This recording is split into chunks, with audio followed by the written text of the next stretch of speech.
वाशिम शहराला पाणी पुरवठा करणाऱ्या एकबुर्जी धरणात अखेर दिलासादायक चित्र बघायला मिळते। जून आणि जुलै महिन्यात पावसाने दांडी मारल्यानंतर धरणातील पाणी साठा अवघ्या 4% घसरला होता। मात्र जुलैच्या शेवटच्या 2 दिवसात झालेल्या दमदार पावसाने पाणी साठ्यामध्ये मोठी वाढ झाली आहे। आता जलसाठा थेट 21.55% पोहोचलाय।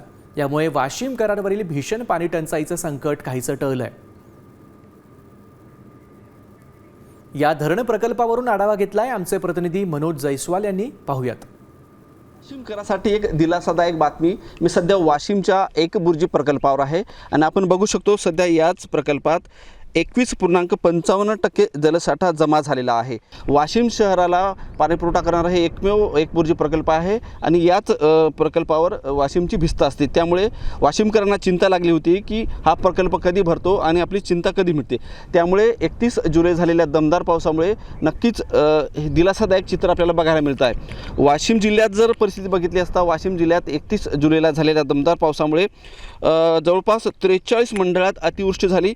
त्यामुळे शेतकऱ्यांना सुद्धा कुठेतरी दिलासादायक चित्र बघायला मिळत आहे। तर दुसरा प्रकल्प असलेल्या सोनल प्रकल्पात सुद्धा 17% जलसाठा जमा झाल्यामुळे तिथेही सध्या समाधानकारक स्थिती बघायला मिळते आहे। एकंदरीत वाशिम जिल्ह्याच्या परिस्थितीनुसार सध्या तरी शेतकरी राजा सुखावल्याचं चित्र आहे। उर्वरित दिवसात कसा पाऊस पडतो, हा प्रकल्प किती टक्के भरतो हे पाहणं महत्त्वाचं आहे। मनोज जयस्वाल, साम टीव्ही न्यूज, एकबुर्जी, वाशिम।